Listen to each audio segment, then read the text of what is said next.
Greetings from chess.com. Welcome to round 10 recap. Anish Giri, Esipenko, and Mvl won their games yesterday. And there were also a few interesting moments from the games that ended in a draw. We will look at it. Let's first check in with Indian star Grandmaster Harikrishna Bentala. So he played his game against Aryan Tari.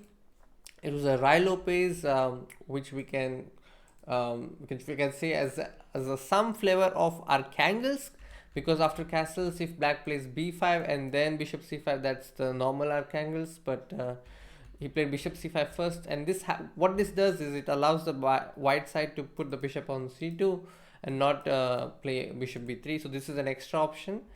Nothing much happened in the game. If you see the evaluation bar, the position was always balanced, and there was a point in which Grandmaster Harikrishna was a pawn down. He lost his pawn. Let me come to that position.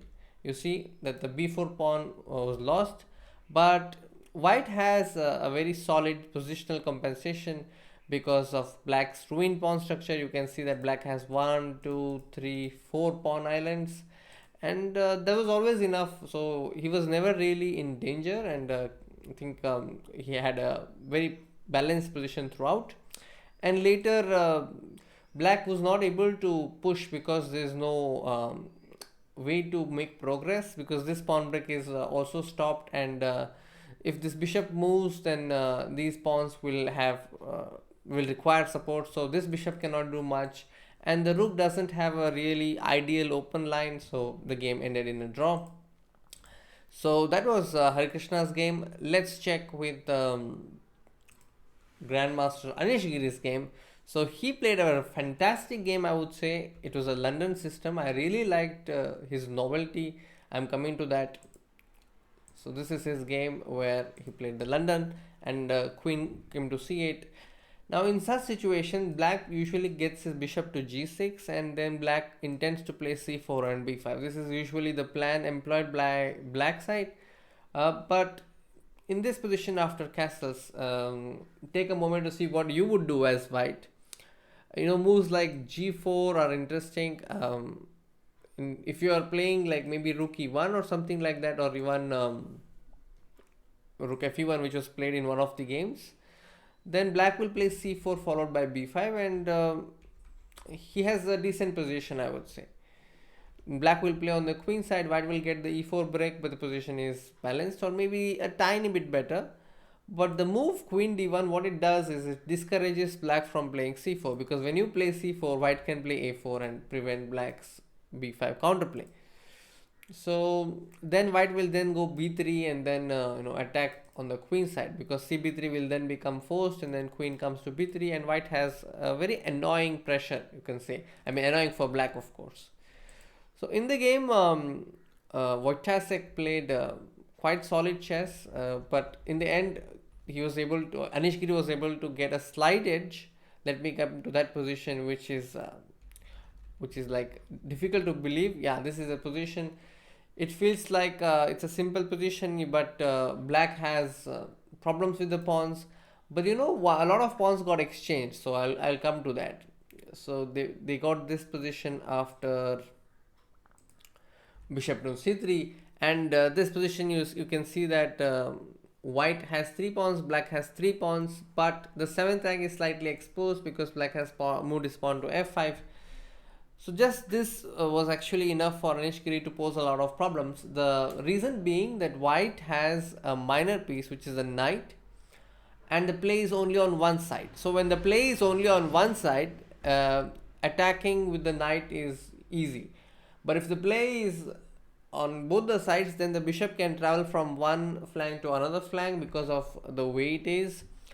But knight is usually preferred in situations like this. So slowly Anish Giri improved his position. There was a moment in which black could have actually straight away equalized, and that comes here after, I think, after rook a6, when the king comes to g3. Here, instead of rook b6, there was rook d6. This was a nice miss. I mean, the idea is if you take rook d6, there is bishop e5 check.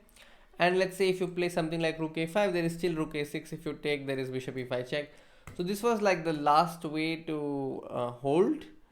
But the way things ended was also pretty. Like after that, he missed the drawing chance and then he went on to lose. But I'm coming to that position where there is a tactical shot.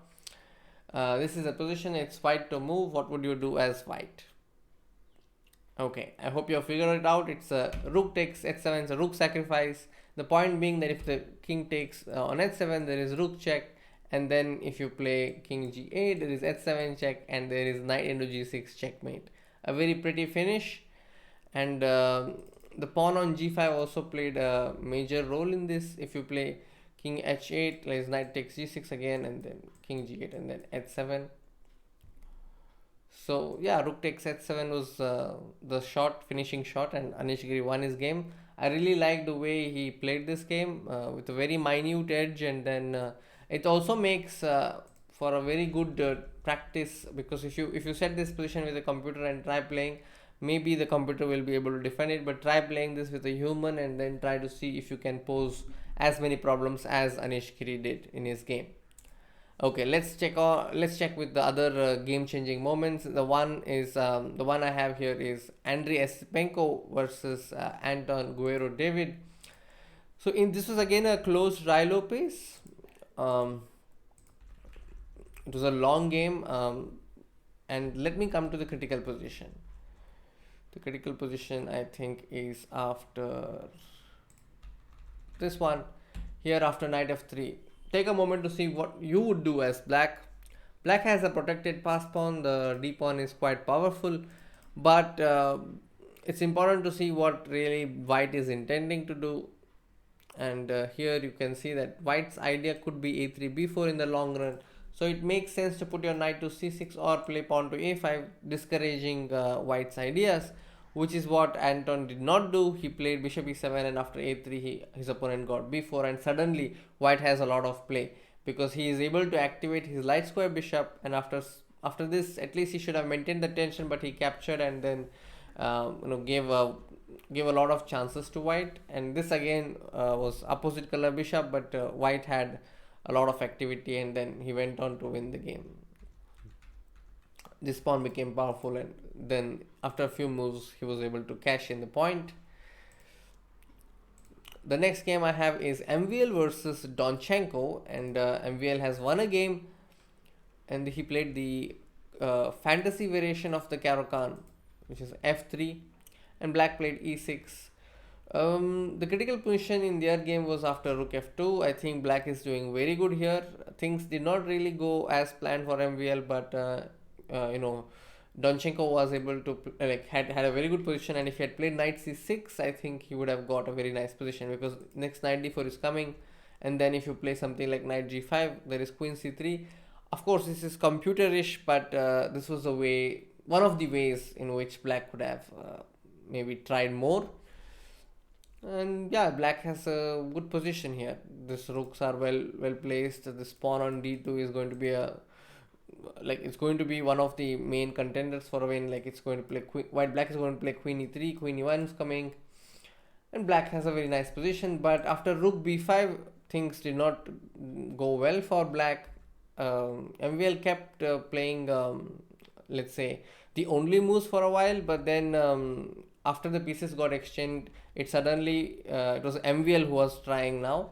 So queen knight endgame, it was still very much in black's control, but there came a moment in which white suddenly started to play for a win. For example, here, after a lot of trades, when I was watching the commentary, Robert Hess and Sopiko both were of the impression that this should be easy to hold, just that black has to keep the pawns on the 7th rank and the queen on the 6th rank. But this is where Donchenko went wrong. He played pawn to f5. So it's a good idea to study endgames in which you are materially down, so that you know how a draw is achieved. I have also made a mistake like this in one of my own games. I have pushed the pawns and later realizing that the pawns are actually in most cases best placed on their starting positions.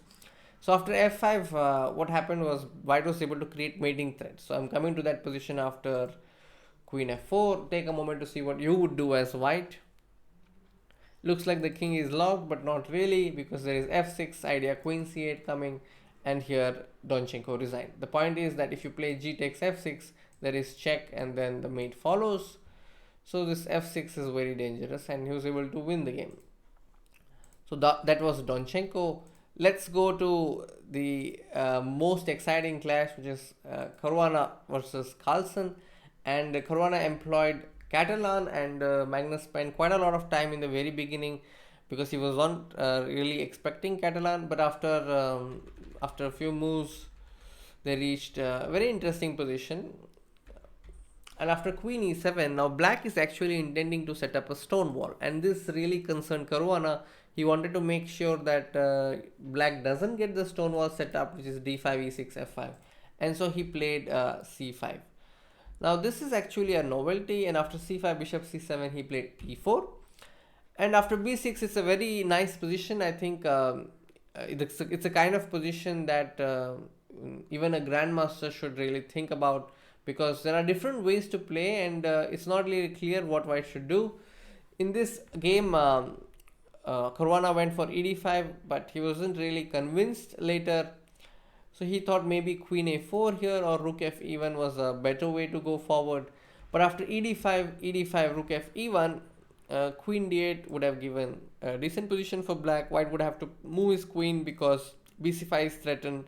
And of course, you would not like to play cb6, because then ab6 or knight b6 and black is doing fine. I think ab6 is much better. And then these three pawns, like, they are good enough to create a lot of pressure on the queen side. So here, after queen f6, it's hard to believe that it's a blunder, but it is. The culprit is the knight on d7, because the knight gets trapped. Take a moment to see if you are able to figure out the tactical shot. Yes, it is knight takes d5, and after cd5, queen d5, rook b8, c6, the knight on d7 has no square to go to, because everything is covered, and the b6 and f6 are occupied by its own pieces, so he can't really do much. So after rook d8, cd7, bishop d7, we reach another moment in which there are different ways to play, but the move chosen by Caruana was not the best. Black has double bishops and white has a pawn. This is still not so easy for white to convert. I think again this also makes for a very good training position. Play out practice games from this position. It's a very good exercise. He played knight e5, and this is where Carlsen shows that he understands chess very well. He plays bishop e6 and then bishop takes e5. The point is that after d takes e5, white cannot create a passed pawn so easily despite being a pawn up. And the second point to note is that the bishop on e6 is actually a lot better than the bishop on g2, because this bishop is constantly creating pressure on a2. And if the pawn moves to a3, then black gets the b3 square, and that would mean also the d line. So considering all that, black has enough resources to hold in this position. Black is actually not in any danger. Caruana understood this after reaching this moment, and he shared in the interview that he later felt that it was not as good as he thought it would be, and then the game ended in a draw. And Magnus was very active with his play.